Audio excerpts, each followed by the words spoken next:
Sean Kanan, the bold and the beautiful.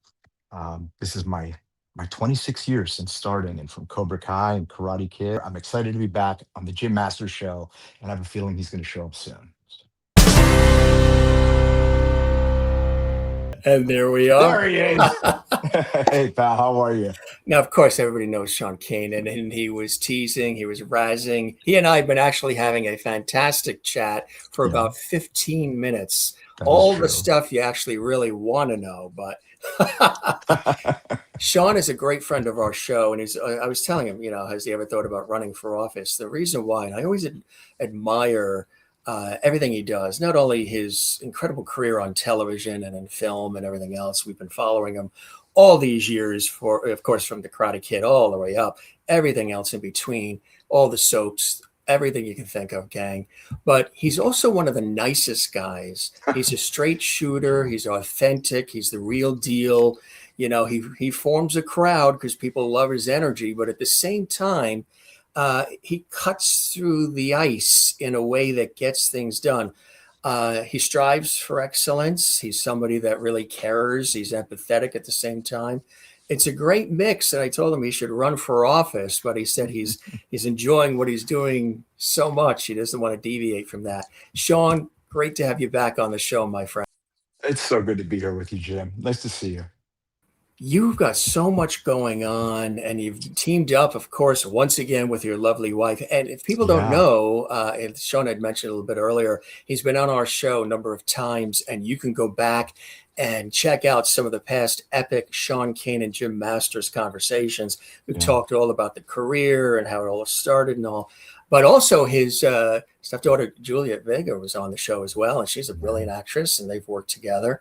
How have you been since we chatted last? The world, a busy, busy place, and you've always got something up your sleeve, my friend. Staying busy. My wife and I spent the majority of last year working on a film that we both wrote and produced, and Michelle directed it. It's called Body Man, and just found out yesterday from my sales agent that we've got a North American deal, distribution deal, and a couple other international deals pending for it. So that's really exciting. And now we are in pre-production for our next film, which is called Final Judgment. And we're going to start shooting that. There it is. Look at that guy. And we're going to Wow. start shooting that in just a couple months in August.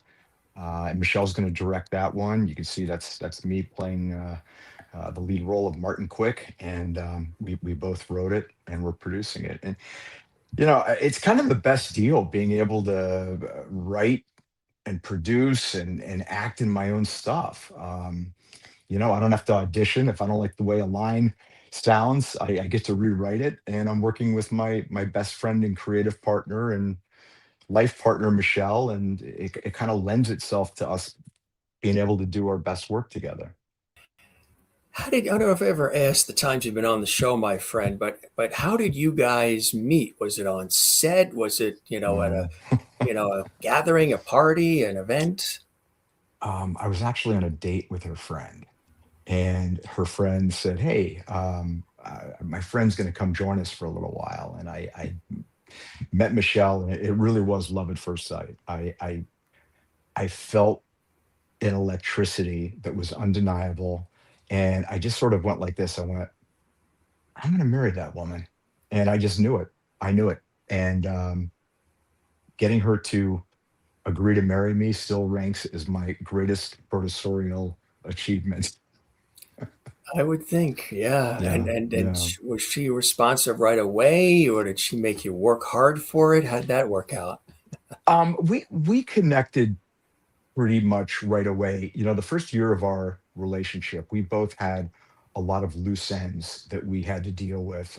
She was separated, finalizing her divorce. I was in family court for a year, ultimately winning custody of my daughter, and Michelle stood by my side the entire time. And we just sort of looked at each other and said, wow, if we can get through this in our first year, we really can get through anything. And I think a lot of those challenges crystallized us as a couple. We were forced through the crucible, um, to get through everything like that. And that's why we really appreciate the good times too.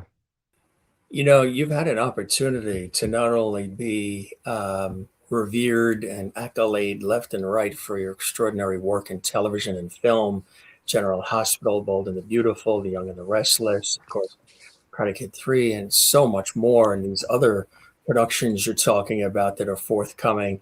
But you've also taken a lot of time to, which I think is awesome. There's this whole other side to you. As much as you are the entertainer and the talent, and you take the role on and you crush it, you've also been very open about your life. You've been also been very compassionate to other people, really expressing this extraordinary emotional intelligence. And you've done a TEDx talk. You've done all these different things to connect with Mhm. people on a deeper level to sort of reassure them that no matter what life throws at them, and it isn't always the glitz and glamour of Hollywood or New York, that you're a real person. You Right. bleed, have times that are rough, times that are fantastic, but you've been open about it. And that's a whole other thing you've Mhm. been doing, really, as a coach, as somebody that's empowering and inspiring. Tell us about that other side and the Mhm. desire to really connect with people on that deeper level, Sean. I think that for me, that originated from having to overcome a lot of interpersonal challenges and struggles that I had. And once I was able to do it, um, I wanted to share how I did it with other people and try and do my best to help them to navigate some of the pitfalls and some of the challenges that they might have in their lives. And in doing that, it also is a way for me to stay connected, to, like you said, remain in a place of empathy and gratitude and authenticity. And I guess at the core of who I am, um, I I like helping other people. I like functioning, I guess, as a bit of a teacher, a sensei. Um, and I always wind up getting as much value from the people that I help as they hopefully get from me. And you've been able to do that in such an incredible level too, writing books. I Thank mean, you. there's just a whole flurry of things that you've done that have really connected on this deep level with folks. What do you hope that they get from it, and what's some of the feedback you've gotten from people who've really connected to your story and to your mission, Sean? It's always flattering when somebody comes up to me and says they maybe saw me in this or saw me in that and they like my performance. But the things that really resonate the most with me, I'll give you an example. I was at an event and this gentleman came up to me with his little boy and he said, "I have to tell you, I read your book. I got sober and I was able to be a father again." And I looked at this little boy and I could see in his eyes that he had gotten his dad back. And look, that guy did the heavy lifting. And I maybe pointed out a few things here and there in my books, but stuff like that is what really gets me and really makes me feel like, okay, I'm doing something that's working. Because at the end of the day, if my um, eulogy, somebody says, "Wow, he was a great actor," and that's all they say, then I have failed spectacularly at this life that I've been given. Um, my career as an entertainer is extremely important to me, but my career as a human being is much more important to me. I want to be a successful human being. You've always strived, and again, like I said, I've followed your career even before you started coming on our show, and you've just had this drive for success, for excellence, going really hard and going in and doing the best that you can. It's very inspiring for others to get through thick and thin that way. Where do you think that comes from? Where is that inner drive? Was that instilled by the family initially? Was it things that you discovered about yourself? Because again, you've tackled a lot of different areas of life and not just, television and film, but a lot of other things, and have mastered, a good deal of what you've done because you put the time in and the care. Where does that drive and that stamina, that resilience come in for you, Sean? I think it comes from a couple different places. The first comes from my parents. My parents are both highly accomplished, ambitious people. My dad was a successful businessman that went to the Wharton School of Business and Brown, and I mean, education was instilled in me from a young age. My mother too went back and got multiple degrees, so there was that. But I think a lot of my drive comes from the fact that I got sober. It's going to be 5 years this July, and I just feel like I wasted a lot of time. Um, you know, Talent is a really great thing, and I was blessed to be given talent in certain areas, like we all are. Everyone has talent in one area of the other, but talent becomes um, a bit of an albatross when it's not matched with hustle. And I, in the past, had frequently tried to coast on talent without putting the work in. And then once I got sober, um, I just was like, I felt like I'd wasted so much time that I had to play catch up. And I was like a man on fire. I just had so much that I wanted to do. And then when my wife and I came into each other's lives, she's very much the same way. And it's like twin flames. I mean, just, she's always a catalyst for igniting me to do more. And I think I am for her. And we just managed to have fun doing it the whole time. When you have somebody that's side by side companion, somebody that you love and loves you back, and you're rooting for one another and you're on the same team, and you lift each other up on the Yeah. days when one is down, and you root for Oh, the other boy. one when there's nothing better, right? There's nothing better. And, I used to very much go at things alone. I mean, I was a guy that came out to Hollywood in 1987 as a young kid. I didn't really know too many people and didn't know anybody in the business and had to knock on doors and get them slammed in my face. And I just figured, okay, that's it. I'm a one man show. But then, um, when I met Michelle, I realized that I was much more formidable being part of this partnership than going at it alone. And so much of the stuff that I've been able to achieve would not have been achieved without her. And I like it. It's you mentioned about am I cloned, and I was joking that I would love to clone myself, but I have the next best thing. I mean, I have a partner who's better and smarter than I am in a lot of things, and I'm very fortunate to have her in my corner, and I'm in her corner, and it allows us to do some pretty interesting things. What's a typical day like for you? Like, even when we were prepping for Mm, the show, your phone was ringing, emails and texts were coming in. You're yeah. always in demand. You always have a lot juggling. How do you juggle it all? And what is a typical Sean Kanan day like, if there is a So typical one? so it depends if I'm filming or not. If I'm at the studio, then the day tends to have a fair amount of structure to it. I show up at the studio, I get makeup, I get hair, get in my wardrobe, rehearse with my fellow actors. It's a pretty um, structured day. Uh, my days when I'm not filming tend to be busier, believe it or not. Um, right now, a lot of what I'm doing is, finalizing the financing agreements for this upcoming film. We're planning on having a location scout sometime next week in Chicago. So we're planning that. Michelle has been sequestered in her office for the past 3 days on a writing project that she's involved with. So I've kind of been on my own around our place, making the meals for her and everything. Um, I work out a lot with my trainer because I'm prepping, for this film.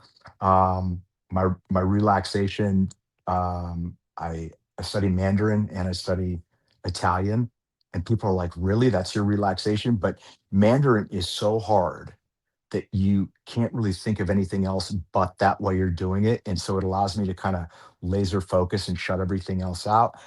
And I also am known to play a little Xbox, so I definitely managed to to have some fun. I'm not. I know it seems like I'm just nonstop grind, grind, grind, and I am. But I was before doing your show today. I was literally playing Xbox and Yeah. rolling calls at the same Oh, time. yeah. So I definitely and I read a lot. I like to read, so I read. I'm weird. I read like several books at the same time, and my life is pretty normal. I always say that my life must be a lot like what a police officer's is like, and by that I mean, Hmm. it's probably fairly mundane most of the time, interspersed with some moments of extreme excitement. You know what Hmm. I mean? Right. I Exactly. I always joke with people, I'm like, you want to see how glamorous Hollywood is? Come watch what I got to do today. But then every now and then I get to do something that really is, kind of fun and glitzy and everything like that. Um, but for the most part, Michelle and I have a pretty normal existence. We like to see our kids and family as often as we can. Spend time together. I think we try and live a pretty down to earth life. You had a chance to get away at all? Because I know you guys are so busy, some travel, just go up in the mountains, go to the ocean, go other parts of Um, the country. yeah, we have a place in Italy, so we get to Italy a couple times a year, which is lovely. Um, I travel a lot for work. Doing comic cons and going on location to shoot and stuff, and I do my best to always bring Michelle with me. We're not always able to do that, but it's kind of an unwritten rule with us that we do our best to stay together as much as we can. Um, and we do try and take a vacation at least once a year, and every time we've taken a vacation and had fun and kind of recharged our batteries, we've come back and been able to undertake some new big project, um, from kind of a place of being relaxed and, you know, uh, change our latitude for a while and then come back reinvigorated. That's the best, to take time to be able to do that, You and have even, to. yeah, you're right, and even connect with each other on a deeper level too, where all of the Yeah. noise is shut You know, off it's for a it's while. it's it it's it would be very easy for us to lull into kind of forgetting that we're, romantic partners and just getting caught up in business and all that stuff. And so we both work hard. And sometimes it's Michelle kind of dragging me back over the line and saying, "Hey, this is what we got to balance out here, husband and wife." Mhm. Sometimes it's me, but we both are very committed to that, and that's what allows us to keep a balance. You've been a part of our lives for such a long time, going all the way back to that whole Karate Kid franchise. You and of course Ralph Macchio, who we've seen recently, on various shows and in conversations. And Yeah. I got a chance to see him in a play he was in not that Was that? long ago, and Oh, a Long I was gonna Island say. kid too. I remember years ago. He did a play called Cuba and His Teddy Bear with Robert Yes, De Niro. you That was did a that. long time That ago. was a Long long time time ago. ago. This was maybe about 7 years ago. Small little play in the city, and I he love that he does theater like that. I mean, I love he still that. does. Yeah, That's somebody who really loves acting. he I does. would do Right. that too. It doesn't always have to be about how much visibility you get and how much money you make. There are just some times where you're like, you know what, I want to go play so that I remember Right. that that's why I do what I do. You said going out to California, to Tinseltown from Pennsylvania. Yeah. What was that decision like? Was that something, because you've got this political science background, was that something that you wanted to do, or were there people in Pennsylvania that were saying, look, you've got something, kid, you should go either New York or LA and express what you've got? Or was it Not a something you whole. were searching No, there for? weren't too many. There weren't too many people pushing me. I always joke too. I went to boarding school, and Benicio del Toro was in my. He was at my school too. and we both tried out for plays, and neither of us ever got in the play. So I thought that was kind of funny. Um, when I told my parents that I was going to go to Los Angeles to pursue acting, it's a bit like telling your family that you're going to run away with the circus. Um, but they were very supportive. The agreement was, though, that I had to finish my degree, and so I transferred to UCLA and finished my political science degree. Um, it sounds corny, but I felt a sense of manifest destiny. I knew I needed to either move to New York or Los Angeles. And, I always joke it was easier to starve where it's warm. And so I chose Los Angeles. And that started the second greatest adventure of my life, the first being, my marriage to my wife. The opportunities that came your way in the beginning in LA, what was the very first project of substance that you look back at, even before movies, before television? Maybe it was a small role in something, maybe it was a commercial. Just that first thing that happened that sort of got things rolling for you in LA, What's Sean. it? Well, it's funny that you said a commercial because I don't do a lot of commercials, but when I was 15, I booked a commercial and that got me my SAG card. And I didn't even know what a SAG card was, Screen Actors Guild. And having my SAG card as somebody pursuing a career in acting was an enormous advantage. Now you can get into SAG by doing a certain amount of background work, but you couldn't do it then. You had to have somebody basically like you enough that they were willing to pay for you to get into the union. It's very difficult because all things being equal, if there's two people, one who's in the union, one who's not, and they like them both, they're going to take the one who's in the union. So it was a huge advantage. Came out to LA Remember and what that first commercial was?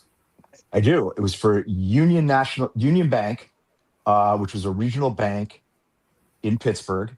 Yeah. And that really was something that gave me a real leg up when I came out to LA. The first legitimate job that I got was a TV show for Fox called Werewolf, Mm-hmm. and that Yeah. was in 1988. Starred John J. York, who I would later work with on General Hospital.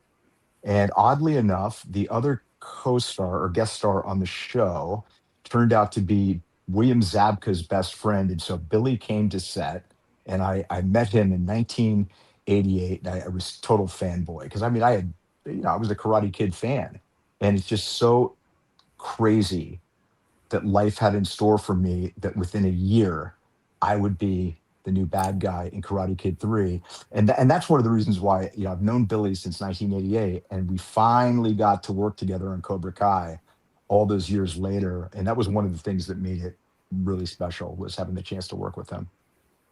You had a moment too that you're very open about, which is again very inspiring for people as far as getting through things in life, where you were on set and you almost died on set, and it was a very Uh, close call for you and like a yeah.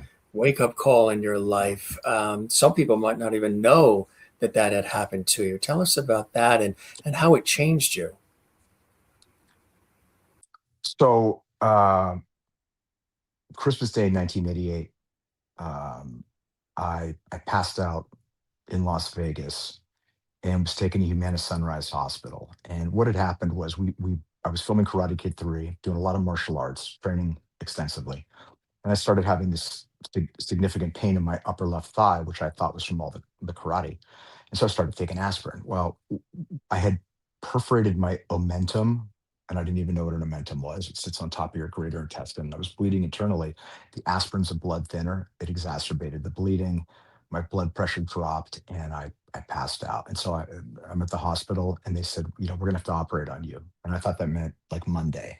They're like, no, that means in 10 minutes. And here's a piece of paper that says you acknowledge that we might not be able to save your life. And things got very real very quickly. So they you know took me into surgery, and I made it through the surgery. I woke up at a 15-inch wound on my abdomen, closed with surgical steel staples. and my dad was in the hospital room. They could only get one ticket because my parents were on the East Coast. But he flew out at like midnight. My mom was coming as soon as she could. And my first thought was, well, what about the role? And I didn't have to wait long. I got a call from John Avildsen, who directed The Karate Kid. The Karate Kid 2 won the Oscar for Rocky in '76. And he said, look, you got to be back to work in 2 weeks, or we're going to hire Brandon Lee. And there were no balloons, there were no flowers. It was like, welcome to Hollywood, kid. And um, it pissed me off. I was just angry at what I perceived to be the universe's lack of justice. And here's the thing: the universe isn't fair. It isn't unfair. It just is. And so I got out of bed and I was able to walk to the bathroom in my hospital room the first day, and then collapsed back in bed. And the next day, I was able to walk around the floor by the nurse's station. And the day after that, I was able to walk around a couple times. And I think by the fourth day, I had them discharge me against medical advice. And long story short, long story longer, I wound up doing all my own stunts in that film, with the exception of one, which was a driving stunt where the car that I was in goes across these train tracks, and there's a speeding train that just narrowly misses it. There's no way of doing that. Um, but it was, to date, still ranks as the most terrifying thing that's ever happened to me. Where you have to put your life in a stranger's hands, and I wouldn't wish it on anyone, but I don't know that I would choose not to have had it happen, because it it taught me so many different lessons about the world, and it also taught me a few things about myself that I didn't know at that very young age of 22 years old. Um, and That's why when people say, what's the most special project, film, TV that you've ever worked on, Karate Kid 3 is up there, not because of the film itself, but because that happened and subsequently what I learned from it. That really is amazing. I'd heard that story, and I was moved by it because, again, we all go through different things in our life, sometimes Yeah, similar to that, where it's a life and death situation. And it's how we respond to it, how we get through it, and what we've learned from it, and what we pay forward to others to lift absolutely. others up, that makes a difference. What's amazing about you, Sean, too, is you have cult followings from several different areas of the entertainment world. The Yeah. Karate Kid franchise followers, Cobra Kai, of course, which is always revered and widely talked about. And there's clubs and groups and websites and just so much about Cobra Right, Kai. right. And of course, the daytime drama fans. Cobra Kai coming into your life was really something extra special, wasn't it? Oh yeah, absolutely. It's not very often that 35, 38 years later, you get to reprise a role, um, and do it on an internationally famous #1 show on Netflix.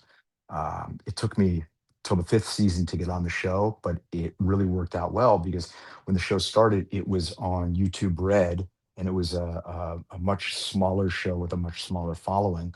By the time I got on, it had just caught fire, and it was really great to get to work with Ralph again and to reprise this role, not as this young 22-year-old green kid who had just started acting class, but as a guy that's done 1,500 episodes of network television, 25 feature films. I mean, my toolbox was a lot more extensive, and so I was able to bring a lot more, different colors, different nuances to the role than what it originally was. What were you left with? I know it goes deep, but there's a lot of different things that people who've been involved with the Cobra Kai world talk about, where it just gives you a different understanding of people, of life, perspective, health, wellness, balance. along with everything else that goes pretty deep, huh? Yeah, I mean, I think one of the things that's really was so great about it and about being on The Bold and the Beautiful is that, they both reached people all over the world. And so for me, um, those two projects serve as a common denominator that it's almost like an icebreaker. It's almost, it builds bridges and opens doors for me to meet other people. They know me as the characters, but very quickly, we get to know each other as people. Um, One of the best things about having played this iconic bully, Mike Barnes, is that it's given me a platform to talk about something that I'm very passionate about, which is combating bullying. And I always tell, kids when I go speak to them in school, I always show the scene at the final tournament where Mike Barnes is terrorizing Daniel LaRusso. And I said, would you believe that scary guy used to get bullied? And kids just they they look and say, wow, if that scary guy used to get bullied, then maybe I'm really not alone.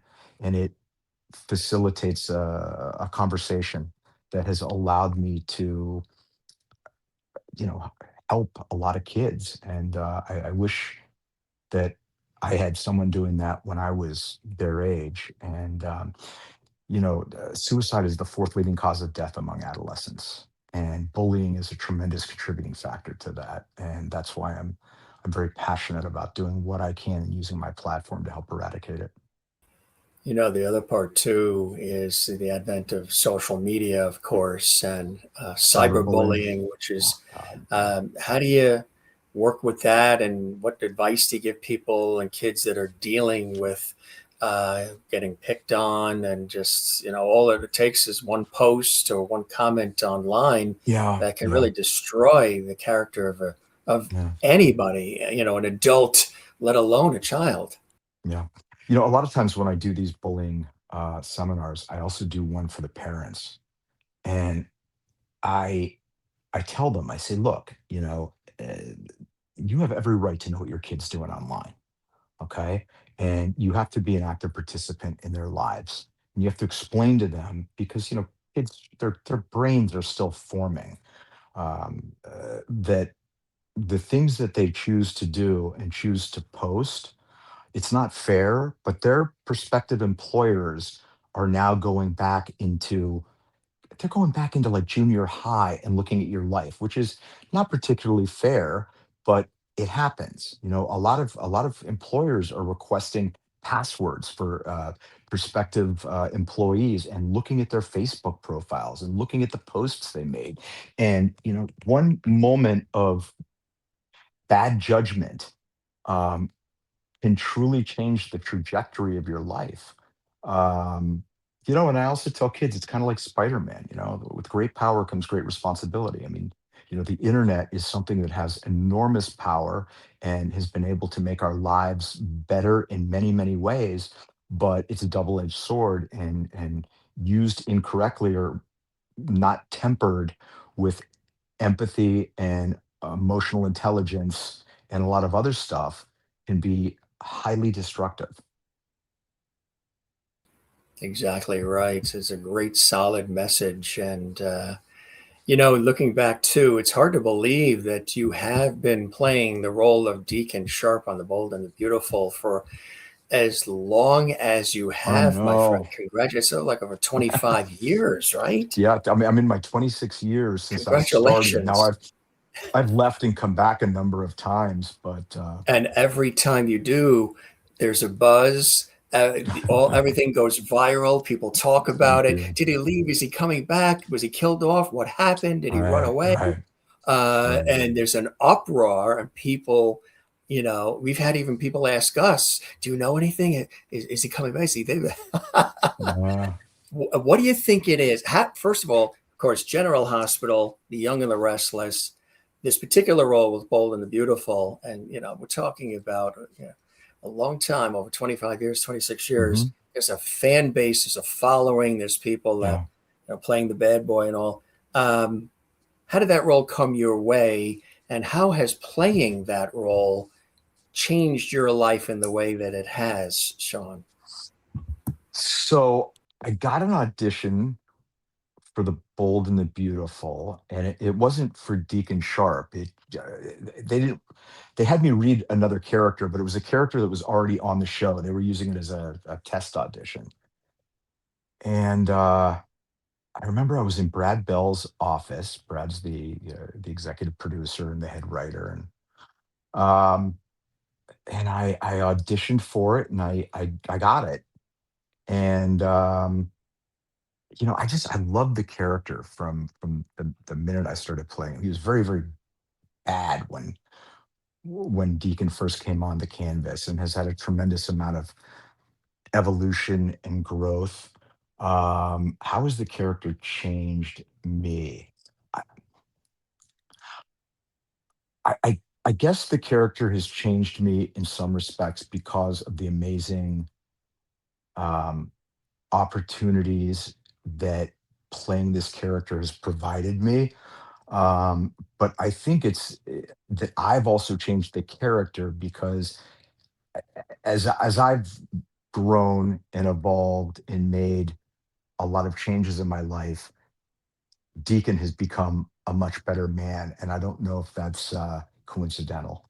We always joke as actors on the show that it's uncanny the way that Brad and the writers just are able to incorporate our real lives uh, into our characters. It's subtle, sometimes it's not, but I would be disingenuous if I said that there wasn't some level of intertwinement between a lot of the actors and their characters on screen.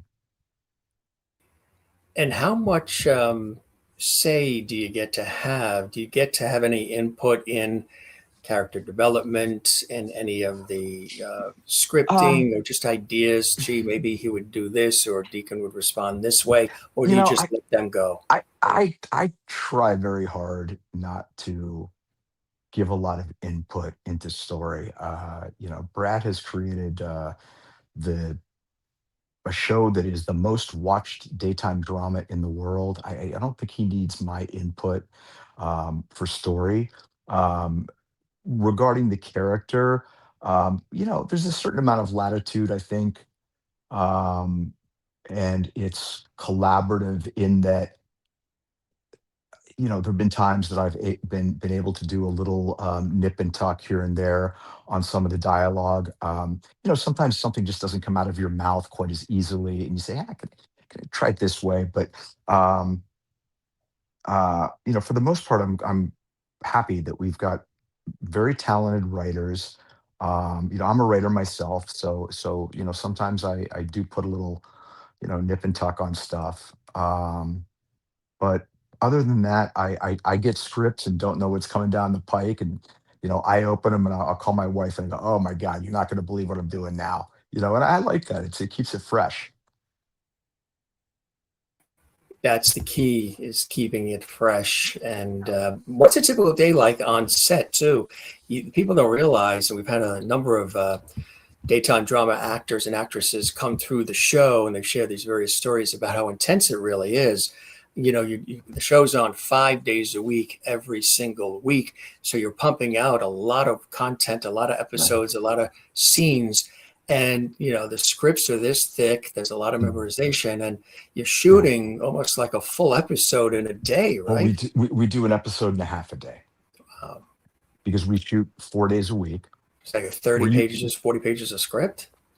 well, no, the scripts tend to be probably about 40, 42, 43 pages, but we do a script and a half so we can bank shows. Um, it, it's funny. We do work really hard. When we work, it's very intense, but we do have a lot of time off. Like I said, we shoot 4 days a week. It doesn't mean that I'm necessarily in all four. Then about every fourth week, we have a week off, and then we have like 3 weeks off in April. We have like a month off during the Christmas New Year holiday, and we have a month off in July. So we have a lot of time off, and it's really great because it affords me the opportunity to be able to do a lot of these other projects that I'm doing.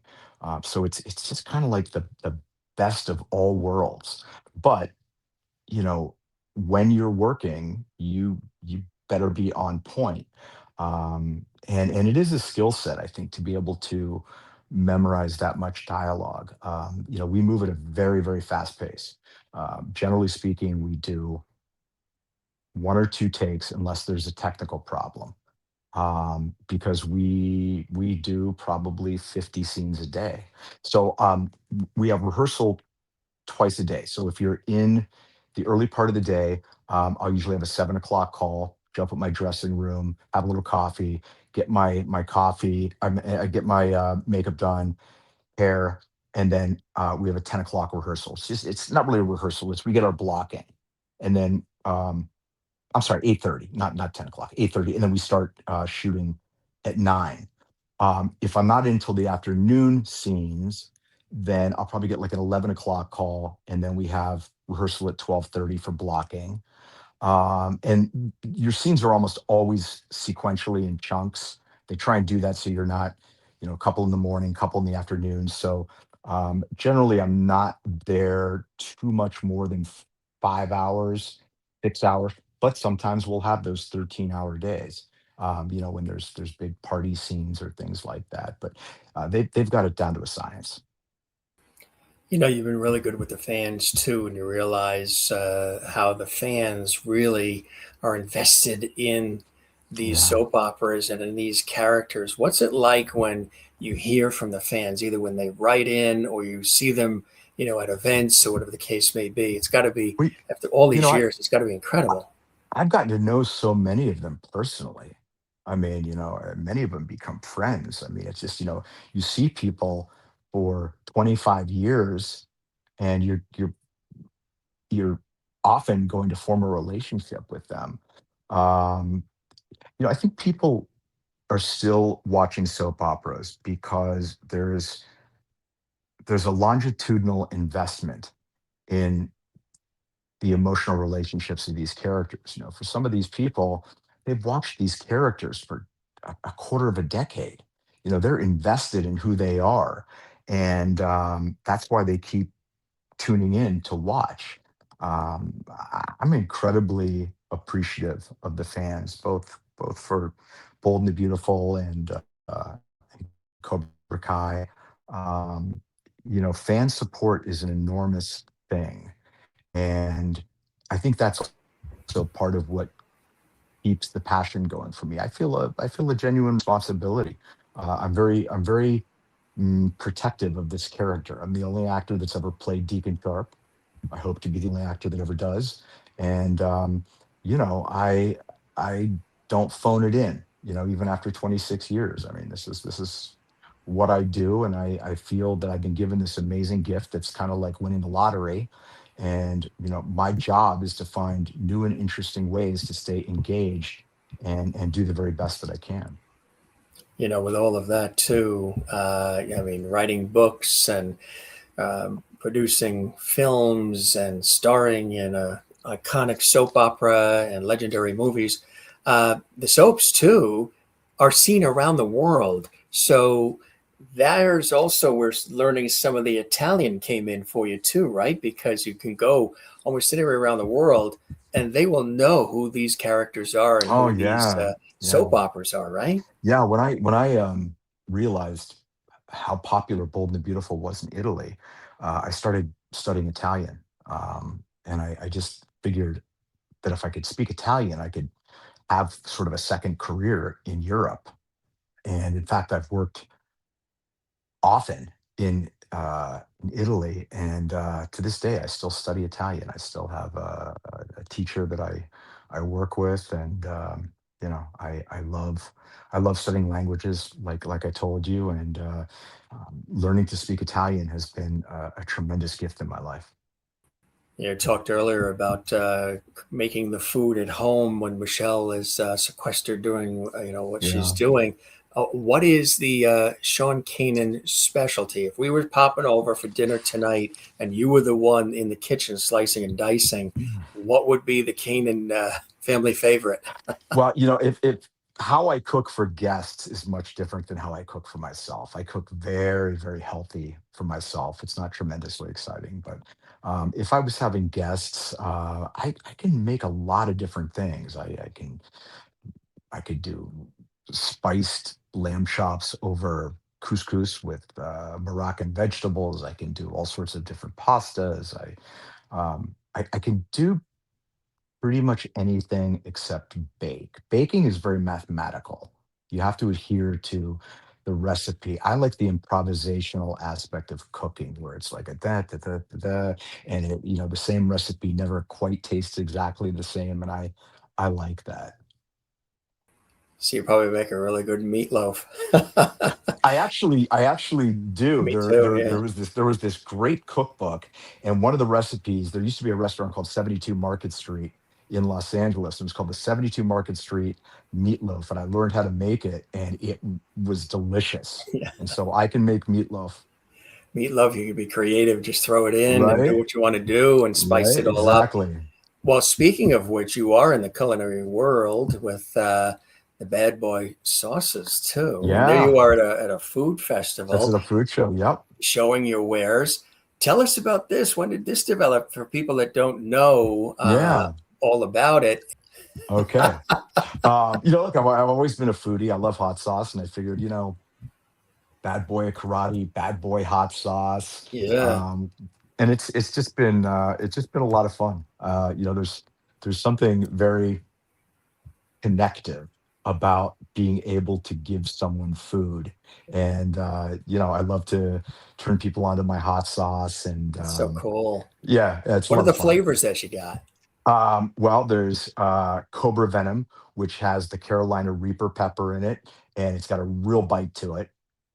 There's Mango Madness, which is an Indian mango, which has a very low glycemic index, so you can stay on keto with it, and habanero peppers. So it's less spicy than Cobra Venom, and it's sweet. And then Red Pepper Punch, which is kind of like a salsa level of heat. It's about a 4 out of 10. It's a tomato based, garlic, green onion, and it's great on pizza or in tomato soup. People love it. And what is the website you said again? Badboyeats.com. Eats. Let's put that in because we want our Badboyeats.com. badboyeats.com. That is cool. And that's doing well, Yeah. huh? Yeah, it's doing really well. It's been a lot of fun. I used to bring them with me to Comic Cons until one time at 2 in the morning, I arrived in Nashville. I was dog tired, opened my suitcase up, and the bottles had broken and all my clothes smelled like hot sauce. And I was like, I'm gonna FedEx it next I time. think I'll But do it. but Yeah, yeah, yeah. that is funny. Tell us again about these two uh, labors of love, Body Man, for people to look out for this. Yeah, Body Man, we just signed we just were offered a North American distribution deal, so we'll probably know in the next month or so where it's going to be available for people to see domestically. Cool. Got to reunite with my old pal Martin Cove from Cobra Kai, came and did a little role for us, and uh, Tom Arnold is in it, and Yeah. Jonathan Sheck, that people may know from he has a show called Blue Ridge that he's the star of, and Emilio Rivera from Mayans, and it's a female-driven action film. It's set against the backdrop of the fentanyl and human trafficking crisis, and it unfolds during a California senatorial race. I played the incumbent senator, and it's got some great action in it, and it's a lot of fun. And then the new movie that we're doing is called Final Judgment, and I'm really excited about this. It's about a guy that I play, Martin Quick, who's an ex-special forces soldier who kills a guy in a bar fight defending him, goes to prison, gets his law degree, and comes out and he practices law, and he's completely disillusioned with the broken system, and he winds up taking out the bad guys, distributing his own final judgment.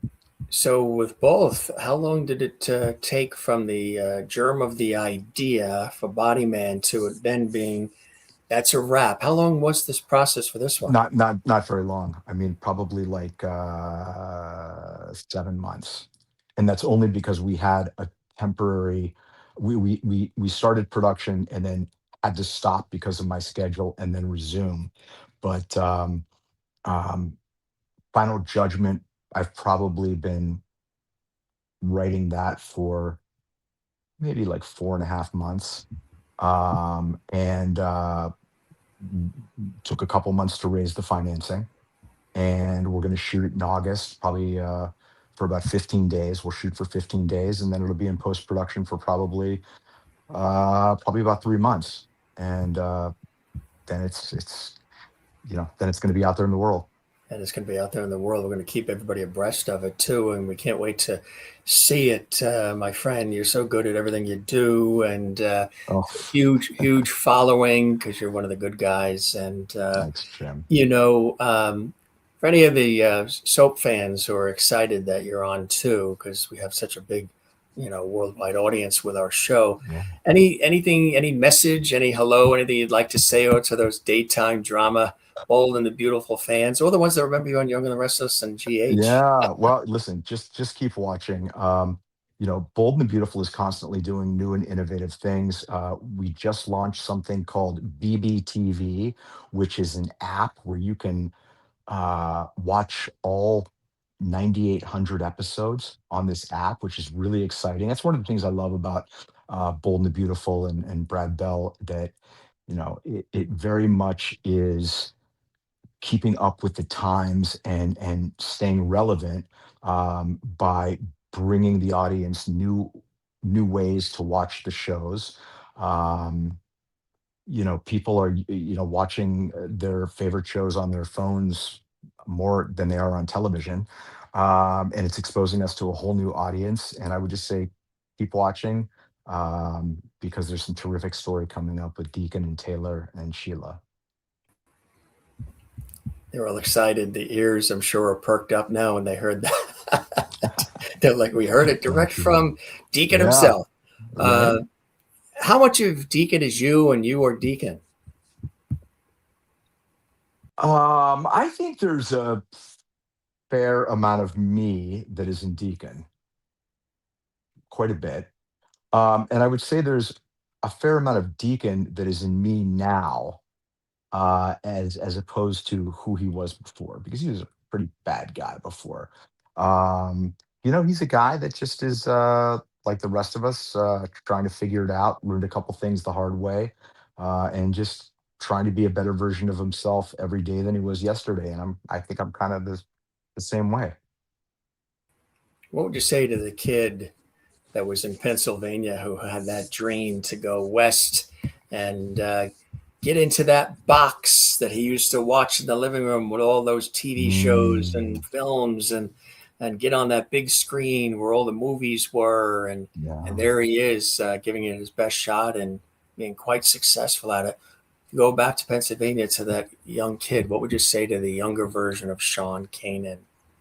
I would say, be diligent with studying acting. Take it seriously. Work hard to do your best to become the very best technical actor you can be, and do your best to become the most authentic human being you can be, because ultimately that is the life spring of acting. It comes from our own experiential Rolodex of relationships and experiences. And then I would tell him, as he embarked off to LA, you are enough. I think when we're young, we tend to push.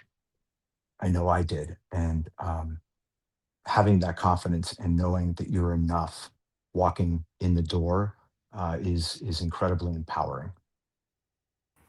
That's terrific advice to give your younger self and also to anybody else that's considering putting a foot or two into these industries. And you've taught and mentored others along the way, and you love that, right? I do. I do very much. Yeah. I love working with my acting students and coaching people. And it always helps me kind of stay true to my message by working with other people, and it keeps me accountable.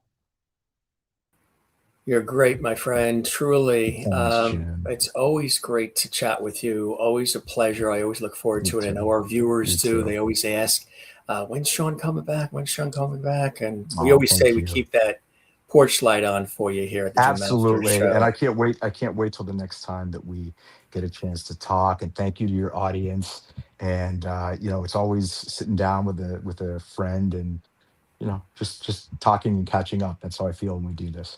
That's what it is. No pre-scripted questions. He Nope. didn't send us Nope. questions. We didn't. Nope. It's all free flowing and shooting the breeze from the heart and soul. And you've been with us, since the early years of even us Yeah. starting this celebrity talk show series. Because, like I mentioned, it's as of like now, it's around 6 years and something like Amazing. 1,600 episodes.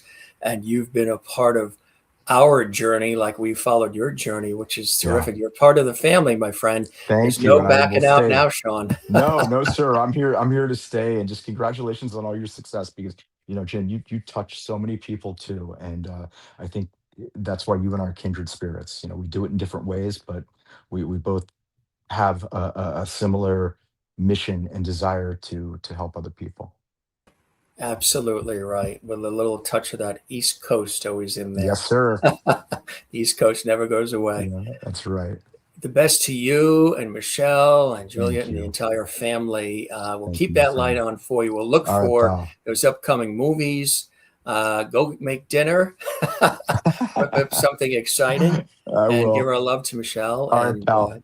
come see us again, my friend. I Okay? will. I will. Take care of yourself. You be Okay, well. Thanks so buddy. much, Sean. Okay, bye bye. Take care. Bye bye now.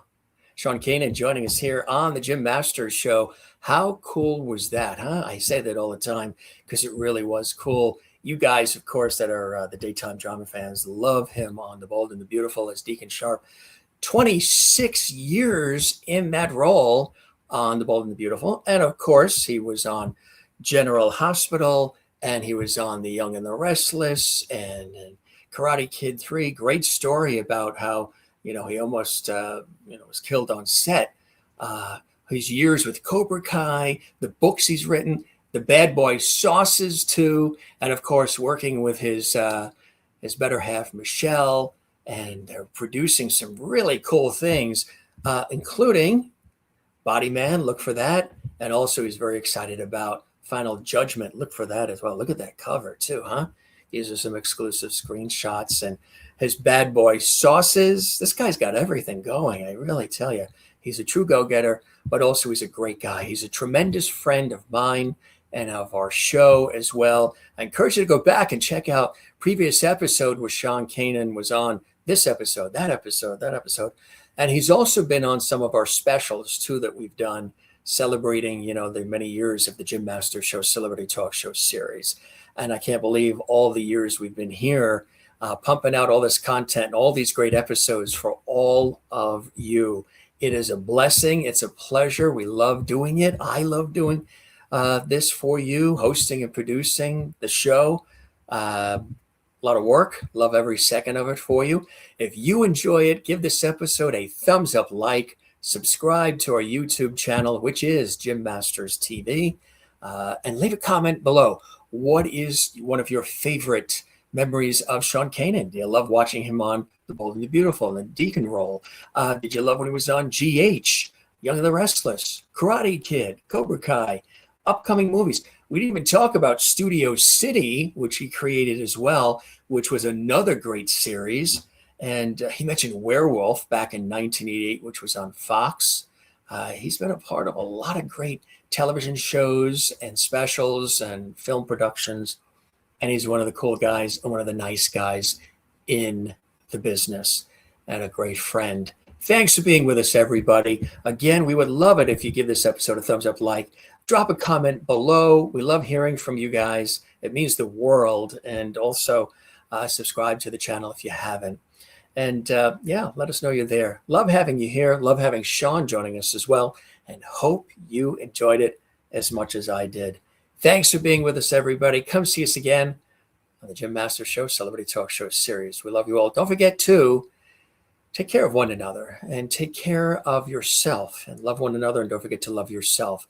It is really important to do that. And I got to remind myself to do that every once in a while as well. Thanks for being a part of the Jim Master Show family. It means a great deal to us. Sean's a part of it, been a part of it for a long time. You are as well. Take care, everybody. We'll see you on the next episode. Don't go anywhere. Another one comes up. And don't forget to check out the archives. There are hundreds and hundreds of past episodes with amazing celebrity friends and guests. You can watch again and again and again. Even I sometimes go back in the archives like, oh, yeah, I forgot that guest was on and that guest was on. And, you know, because we've done so many shows. But it's a blast. And we love having you here. Hope you enjoy it. Be well and cheers.